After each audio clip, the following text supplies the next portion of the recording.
Boa tarde, meus amigos. Quero conversar com vocês agora sobre finanças digitais.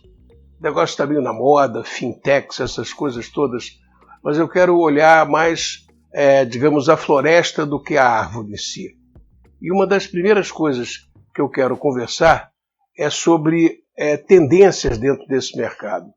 Estou adaptando, inclusive para o Brasil, um pouco de um artigo que saiu no The Economist, que na edição deles sobre perspectivas para 2022, em que ele fala numa luta de 3 caminhos para moldar o futuro das finanças digitais. Primeira coisa que ele fala, em termos de tendências ou grandes tendências, é uma procura muito grande por parte de players, de atores grandes no mercado financeiro, para trabalhar como plataforma omnichannel. Ou seja, um banco como o Santander oferecer praticamente toda a gama de produtos que existentes no mercado num determinado momento. Essa visão omnichannel é todos os produtos em todos os canais, de forma tal que você seja atendido não como o banco quer, mas como você quer, e no canal que você quer. E não é brincadeira chegar nisso. E esse é o grande desafio que eles estão enfrentando hoje. Então, você vê alguns resumos, alguma sistematização disso que eu estou falando para vocês. Uma plataforma para tudo. Para todos. Com tudo em todas as mídias possíveis.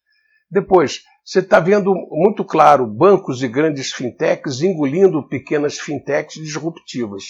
Ou seja, uma das formas de você estar continuamente atualizado nesse mercado é se você não cria compra.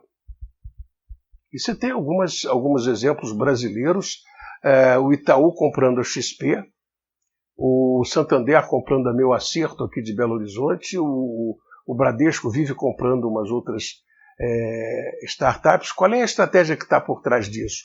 Eu quero ter tudo para todos de todas as maneiras. Depois, é muito interessante a gente ver a diferença entre a fintech americana e a fintech brasileira.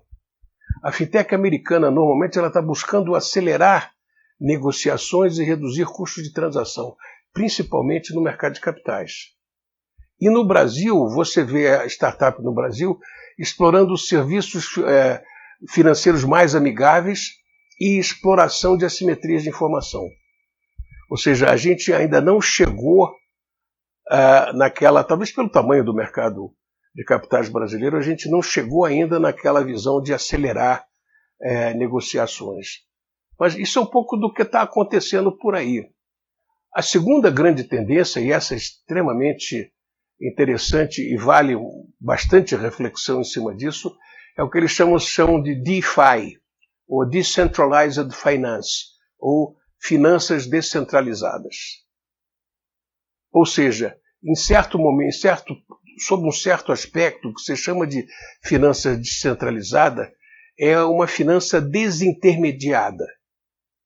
Dito de outra forma, o agente poupador e o agente aplicador de recursos, eles não precisam de alguém no meio fazendo a intermediação. Você faz o link direto através de uma fintech entre quem tem dinheiro para aplicar e quem está precisando de dinheiro. Isso tudo feito através de blockchains, de tal maneira de que a segurança da operação é muito grande. E aqui começam as ressalvas. Segurança sobre a parte formal da aplicação financeira que o cara fez numa pequena empresa. Está registrada num blockchain, ou seja, ela está completamente formalizada. Mas isso não significa que você tem o recebimento do seu investimento garantido. Uma coisa é você ter a sua operação formalizada de forma regular numa blockchain, e outra coisa é você receber o resultado final desse contrato que está registrado na blockchain. Isso chama-se risco. Isso chama-se risco de crédito. E aí você tem um problema que é você cavalgar a curva de experiência de concessão de crédito. Você fazer um produto de serviço bancário, você fazer um produto de gestão de carteiras de cobrança é uma coisa. Você dar crédito é outra coisa completamente diferente. E aí a curva da experiência pesa. Nós já temos um caso brasileiro de uma fintech que entrou nessa parte e ainda não deu certo. Aliás, teve problemas. Então, esse é o primeiro aspecto, ou seja, você não tem risco formal quando você usa uma operação via fintech com registro numa blockchain, mas você continua tendo o risco de inadimplência ou risco de crédito. E outra coisa, e esse é um problema mercadológico, é o seguinte, todo mundo sabe que você utilizar um blockchain, isso reduz praticamente a zero o seu risco formal dentro de uma operação financeira. Todo mundo sabe disso, ou eu e você sabemos? Então, o desafio ou o problema é massificar o entendimento de que o uso das blockchains dá segurança às transações. Outra coisa é preciso vender essa ideia que as inovações podem reduzir sensivelmente custos. O problema é saber se essa redução de custo vem com uma redução do risco das operações. Porque não adianta nada você reduzir o custo e, de repente, o risco da operação ficou imenso. E o terceiro problema que eu vejo, me repetindo aqui, é como enfrentar a curva de experiência em termos de produtos de crédito. Existe uma frase antiga de empresas da área comercial que diz o seguinte: vender é fácil, o diabo é receber. É esse o problema do crédito. E isso não adianta você ler livro, condições, os 6.6. Tem gente que ainda está nos 5.6 de crédito, no conglomerado não entrou ainda. Mas ok, você está atualizado, você está com 6.6 de crédito, você está fazendo dossiê de crédito, você não acredita muito em algoritmo para definir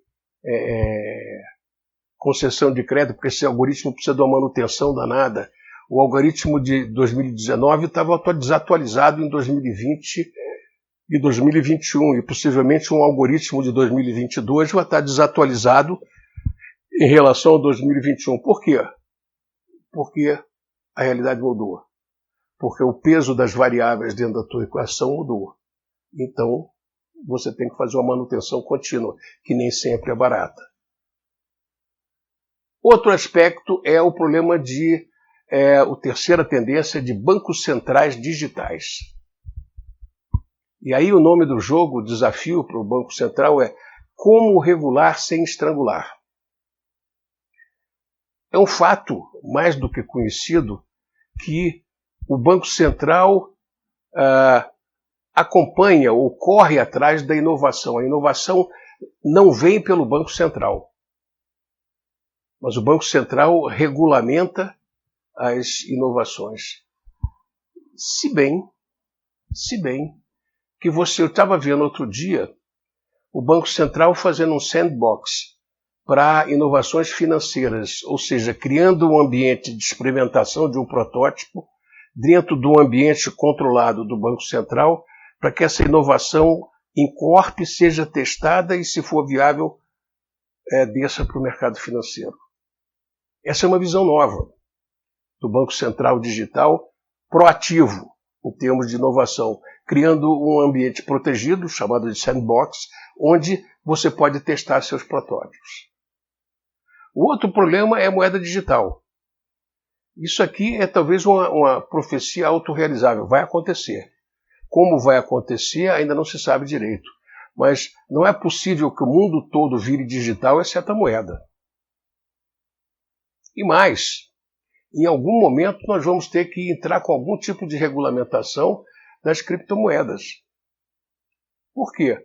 Porque você não pode deixar, num mundo em que você quer que seja pretensamente organizado, você não pode deixar a criptomoeda solta. Porque a liberdade excessiva vira bagunça. E mais, se fosse traficante de droga, eu só operaria em Bitcoin. Quem vai me controlar? Como é que esses fluxos vão ser controlados? Então, eu não li nada ainda a respeito, ando inclusive procurando, mas como é que está o crime organizado e o uso de criptomoedas? É possível que a gente tenha umas surpresas por aí, hein? Se a gente conseguir apurar esse troço direito. Porque, de novo, de brincadeira, porque eu ganho meu dinheiro dando aula e não vendendo pó.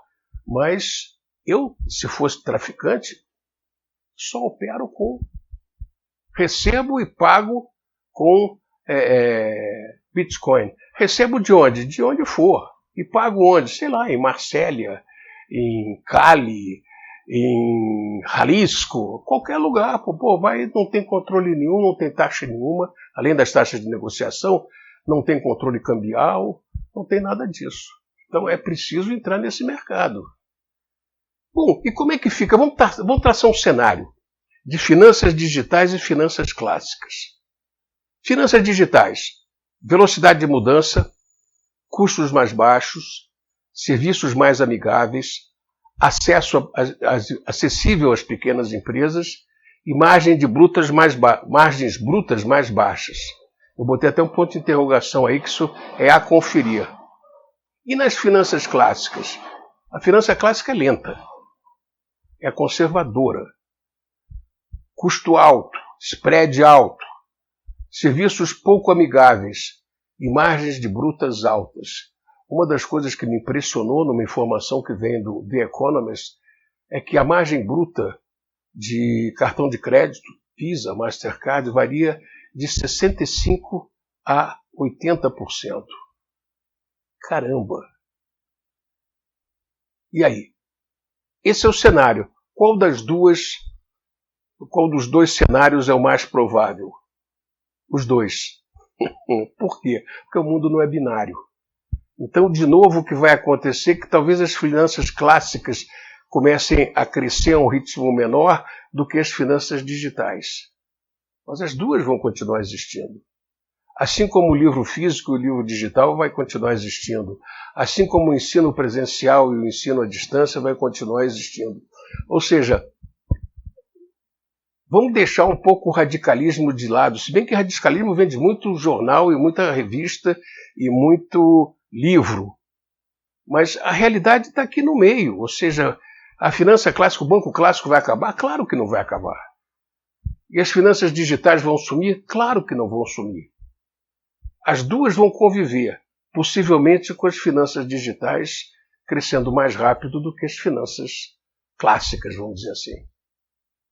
É isso aí. Vamos falar mais sobre esse mercado, porque esse mercado é muito interessante e o futuro financeiro está por aí, em termos de mercados financeiros. E essa foi a minha praia durante muito tempo.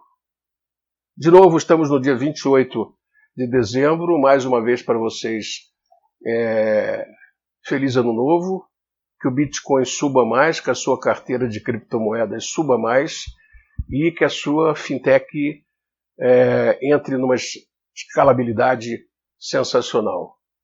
Feliz ano novo para vocês todos.